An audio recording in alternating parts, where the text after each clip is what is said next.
नमस्कार साथीहरु, यो लगभग कति 5 किलो जति होला। यसमा हाम्रो अमर भाइले चाहिँ यो जम्मा गर्नु भएको एक रुपैयाँ गरेर पाइन गरेर चाहिँ के अरे थोपा थोपा गरेर समुद्र बन्छ भने जस्तै हैन। जब यो समुद्र बनेको छ हैन। अब एकको कोइनले कसैको टाउका हान्दा केही पनि हुँदैन। लगभग यसले हान्यो भने त सकियो कहानी। अब यसमा चाहिँ च्यालेन्ज छ साथीहरु। यो भिडियो हेर्दै हुनुहुन्छ भने तपाईहरुले अब भन्नुस्, भिडियो रोकेर भन्नुस् यसमा कति रुपैयाँ होला। अनि अब यहाँ पनि सबै साथीहरुले चाहिँ भन्नुपर्ने हुन्छ यसमा कति छ। ल सबैभन्दा पहिला यहाँ जेठोबाट हाम्रो अङ्कलजी हुनुहुन्छ। अङ्कलजी यसमा कति होला ल भन्नुस्। यदि तपाईले मिलाउनु भयो भने 150 रियल पाउनुहुन्छ यसमा। 150 रियल। ल भन्नुस् ल। है 500 ठ्याक्कै फेरि ठ्याक्कै हुनु पर्यो 150 पाउनलाई। उहाँले 500 भन्नुभयो। ल तपाईँले भन्नुहोस्।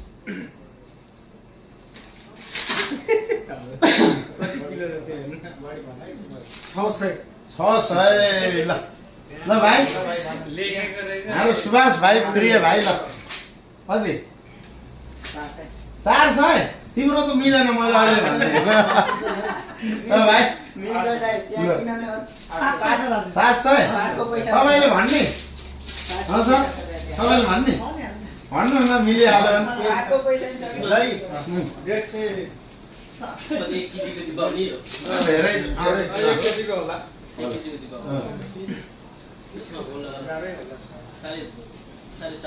साढे 400।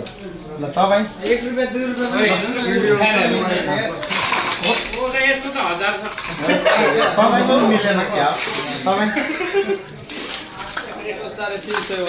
350 ल भाइ क्यामेराम्यान भाइ 675 675 तिमीले बरु दुरो मिल्ला ल अमर भाइ मैले भन्दाखेरि 5 पनि छ कि 1000 अब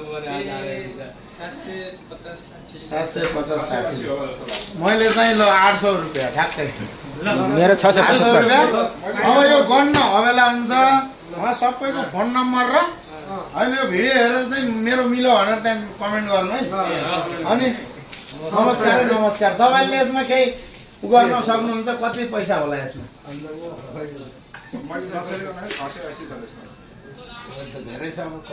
ल ल साथीहरु 680 ल यो भिडियो हेरेर त्यसमा कमेन्ट गर्नु है। अब